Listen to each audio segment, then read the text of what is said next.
Just నేను points అన్నీ చేసుకున్నా, ఏంటి ఎలాగా అసలు ఇది చేయడం వల్ల ఏవేవి అడ్వాంటేజెస్ ఉంటాయి ఏంటి.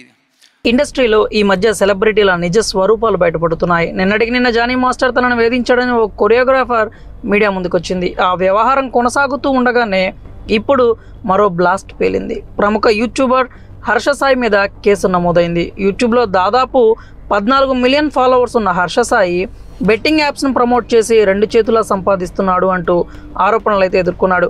ఇక ఇప్పుడు ఓ యువతి హర్ష సాయిపై కేసు నమోదు చేసింది. పెళ్లి పేరుతో 2 కోట్ల రూపాయల వరకు తన వద్ద వసూలు చేశాడంటూ ఆవిడ ఆరోపించారు. ఇప్పటికే ఆమె పోలీస్ స్టేషన్లో ఉన్నట్లు తెలుస్తోంది. హర్ష సాయితో పాటు అతని తండ్రి రాధాకృష్ణపై కూడా బాధితురాలు ఫిర్యాదు చేసిందని తెలుస్తోంది. పేదలకు సాయం చేస్తూ వీడియోలు తీసుకుంటూ సోషల్ మీడియాలో పోస్ట్ చేస్తుంటాడు హర్ష సాయి. ఇలాగే ఫాలోవర్స్ను సొంతం చేసుకున్నాడు.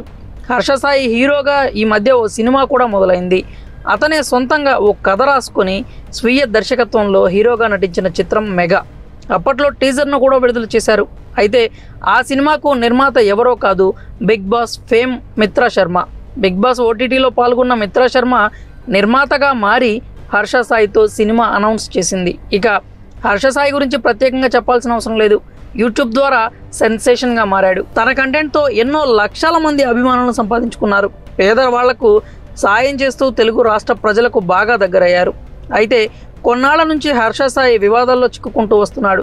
మరి హర్ష సాయిపై ఈ విధమైన కేసు నమోదు కావడాన్ని ఎలా చూస్తారు?